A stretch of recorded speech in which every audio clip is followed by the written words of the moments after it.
Assalamualaikum warahmatullahi wabarakatuh. Halo teman-teman semua, bertemu lagi dengan kami kelompok 1 angkatan 27 peserta Latsar CPNS tahun 2022.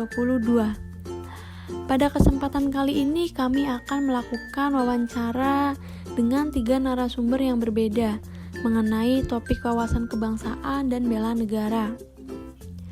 Untuk narasumber yang pertama yaitu dengan Bapak Idam Nursila, berprofesi sebagai nakes di Rumah Sakit Gunung Jati, Kota Cirebon.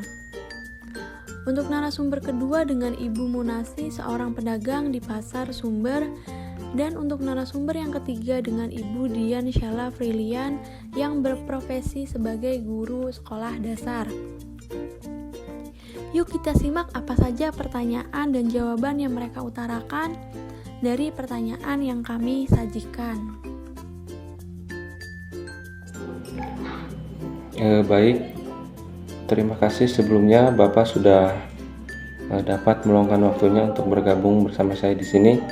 Ada beberapa pertanyaan yang akan saya tanyakan kepada Bapak terkait wawasan kebangsaan dan bela negara.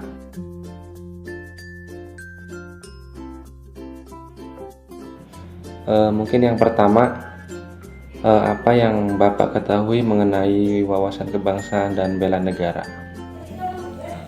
Wawasan kebangsaan menurut saya ialah cara pandang kita sebagai warga negara Indonesia tentang diri dan lingkungannya yang dilandasi Pancasila, Undang-Undang Negara Republik Indonesia, Negara Kesatuan Republik Indonesia, dan juga Bhinneka Tunggal Ika.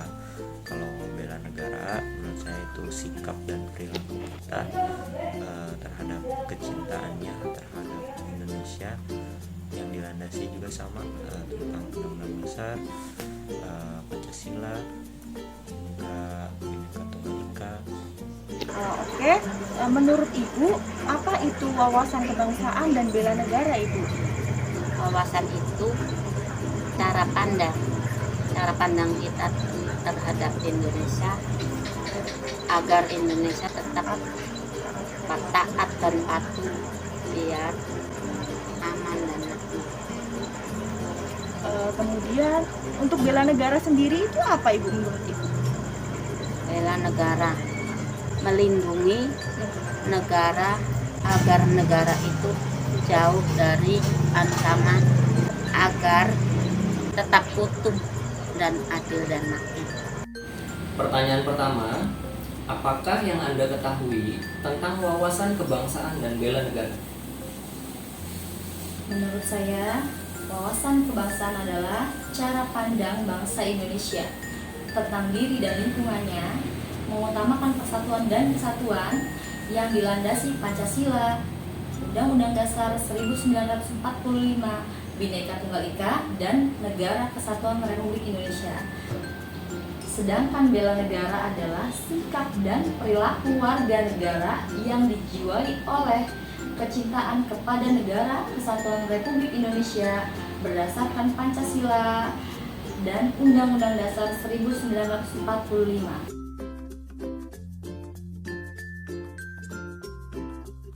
Pertanyaan yang selanjutnya yaitu bagaimana cara Bapak mengimplementasikan bela negara sesuai dengan profesi Bapak yaitu sebagai tenaga kesehatan. Cara saya mengimplementasikan bela negara, kebetulan saya sebagai tenaga kesehatan, saya harus bersungguh-sungguh dalam bekerja dan juga mengerjakan pekerjaan sesuai tupoksi yang sesuai dengan peraturan yang ada, dan juga harus taat dan disiplin terhadap peraturan-peraturan yang ada. Bagaimana cara Ibu untuk mengimplementasikan bela negara sesuai dengan profesi Ibu saat ini? Saat inilah saya jaga. Ya, saya pribadi kalau cara untuk membela negara itu harus dari taat peraturan yang ada di pasar. misalnya jangan berdagang di jalan biar jangan mengganggu lalu lintas, dan taat peraturan yang lain, misalnya bayar karcis harus tepat waktu, saling membantu satu sama lain biar tetap aman. Pertanyaan kedua, bagaimana cara Anda mengimplementasikan bela negara sesuai dengan profesi Anda? Implementasi nilai-nilai bela negara sesuai dengan profesi saya adalah menjalankan tugas utama seorang guru, yaitu mencerdaskan kehidupan bangsa sesuai dengan amanat Undang-Undang Dasar 1945 dengan cara mendidik dan memberikan pelajaran kepada siswa penuh tanggung jawab dan kasih sayang. Yang tidak kalah pentingnya lagi adalah menanamkan budi pekerti yang baik dan nilai-nilai luhur Pancasila, sehingga siswa memiliki akhlak yang baik, sifat nasionalisme, dan sikap patriotisme.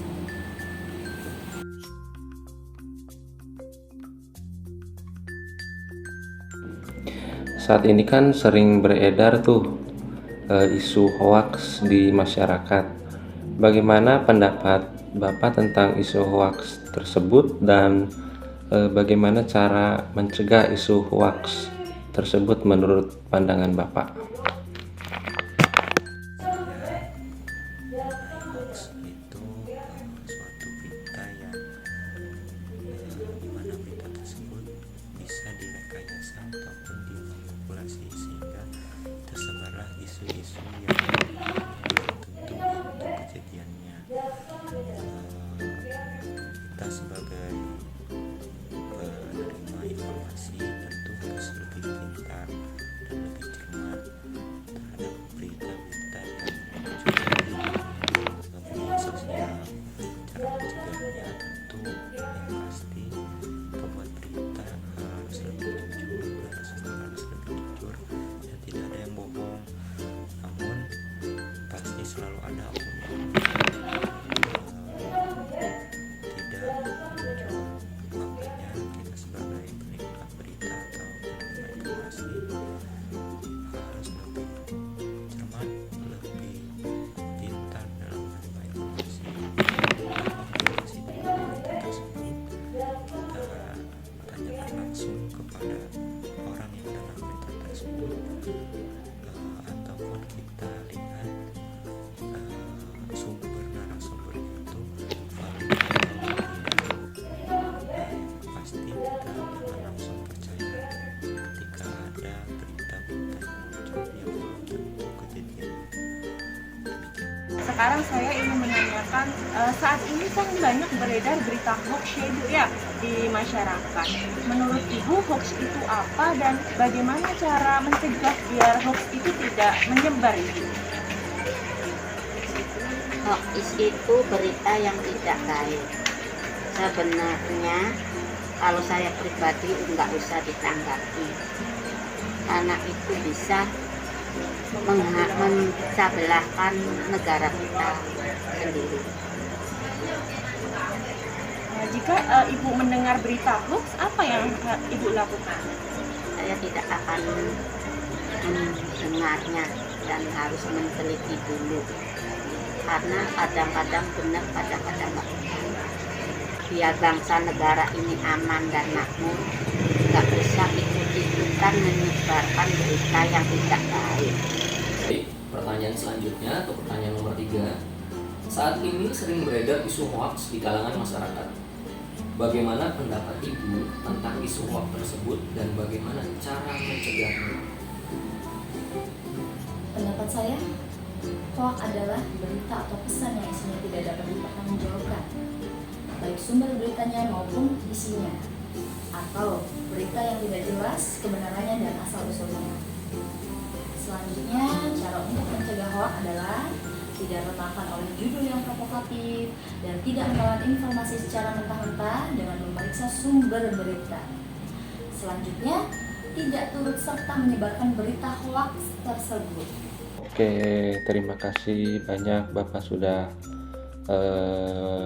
meluangkan waktunya untuk menjawab pertanyaan dari saya. Mungkin cukup ya Pak ya. Semoga apa yang Bapak sampaikan bisa kita implementasikan di kehidupan sehari-hari. Terima kasih Bapak.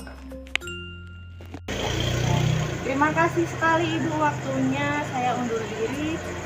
Wassalamualaikum warahmatullahi wabarakatuh. Terima kasih Ibu. Warahmatullahi wabarakatuh.